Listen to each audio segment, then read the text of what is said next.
So guys, we want to factor by using, factor trinomial by using what we call the AC method. So trinomial has three terms. Okay, so we have binomial, which is two terms, trinomial, which is three terms, and then also we have polynomial, of course, which is multiple terms, right? So the trinomial here, which has three terms, is ax squared plus bx plus c, knowing that a is a constant, a value, b is a value, c is a value, but yet we know that x is the variable in this case, correct? So, and then one other thing that we need to keep in mind, ladies and gentlemen, is that a equals to 1. All right? And we're going to use the AC method. And what about it? So let's take the first problem here. We have x squared plus 11x minus 26. So this is the trinomial. And then what is a? A is equal to 1, right? So let's do that very quickly. So we take the a and we say a equals to 1, right? And then next, we have b. So b is 11, right? So following this trinomial format there, so b equals to 11, and c equals to negative 26, all right? So we have all those three numbers that we take out. Now, AC method just means that we're going to take the a and multiply by c. So what is a times c is going to give us what? Negative 26. So AC is equal to negative 26. And then the next thing to do is to be able to find a combination of two numbers that will multiply to give us negative 26, but yet the same two numbers add up will give us positive 11, which is the b.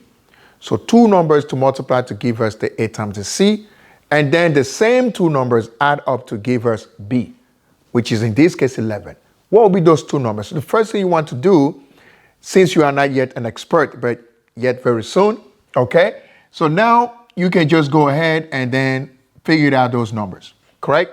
So we can have 1 and 26. So right now I'm not worrying about the signs yet, okay? So I'm just worrying about the two numbers. So 1 times 26, what else? So we have 2 times 13. So far those are the only two combinations that we can have, right? You guys with me?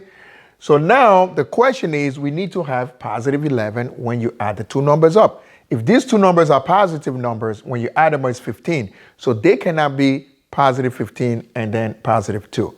And that also does not agree when you multiply, because it's going to give us positive 26, but yet we're looking for what? Negative 26. So which one in this case is going to be a negative? The other one is going to be positive, because remember, for two numbers to be multiplied to give you a negative answer, one has to be a positive, the other got to be a negative. So that means one negative, one positive here right away. You figure that out. So now we need a positive 11. So that means the highest number has to actually carry the positive sign. Okay? So if you guys remember the sign rules, how it works and stuff, we have it in our videos. You can go back and search for our videos where we have sign numbers. Okay? So in this case, this is going to be negative 2 and positive 13, because negative 2 times positive 13 is going to give us negative 26.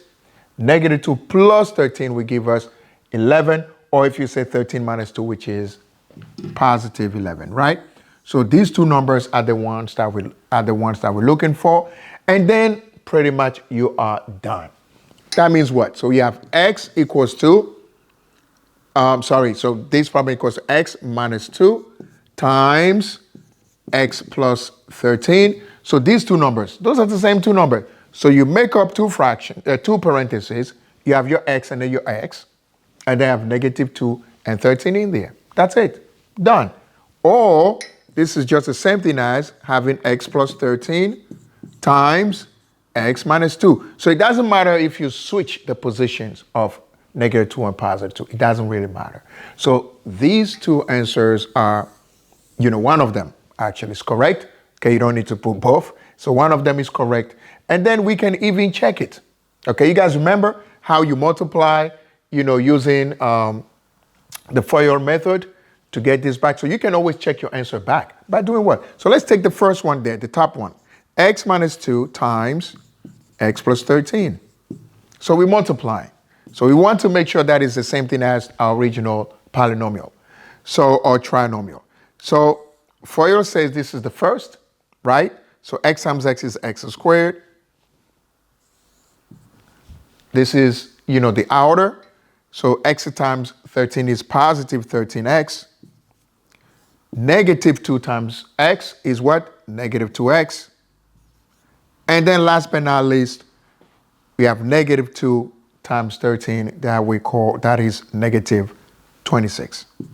All right? And then in the middle, we can now combine like terms here. These two can be combined together or have to be combined.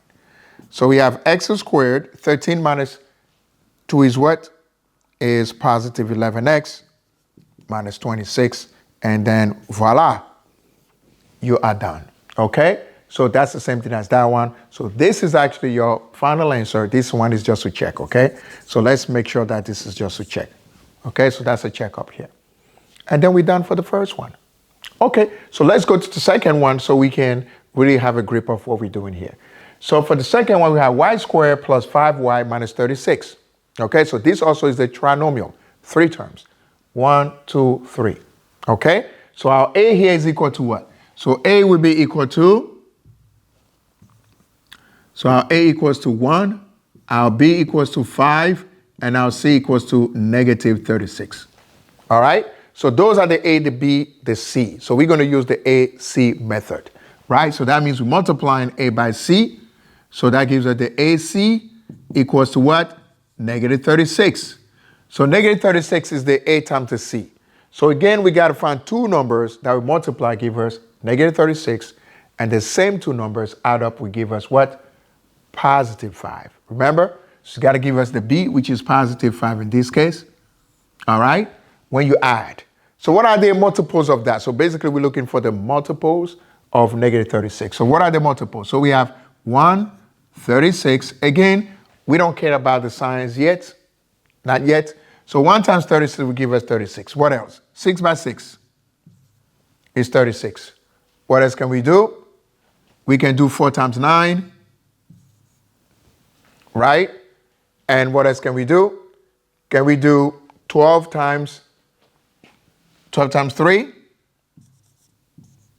Also is 36. So we got at least like 4 of them here. 4 possibilities. And now we're going to go ahead with the sign now and then see which one is going to give us 5. So is there anywhere where we add or subtract 1 and 36 to get 5? That is no way. How about 6? If we add 6 and 6 is 12. If we subtract, it's going to give us 0. Never going to give us 5. Right? 4 and 9. That looks like it, right? So then 4 and 9, but what about the sign? Because remember, when we multiply, you got to get negative 36. So which one is going to be negative, which one is going to be positive, is going to be determined by the sign of the number that we got here. So because the number here is positive 5, so already between these two numbers, this one is smaller than, 4 is smaller than 9. So that means we can have the plus sign for the 9 and then the negative sign for the 4, right? And then 9 minus 4 is what? Is positive 5. Or we have 3 and 12 also, and that also is not going to work. Because if you add these 15, if it's going to subtract, it's going to give you 9, so which is not 5. So negative 4 and positive 9 are the two numbers that you're looking for. Once you get the numbers, ladies and gentlemen, you are done. So you have y here, and then you have another y here. You just plug the two numbers in there. So negative 4, positive 9.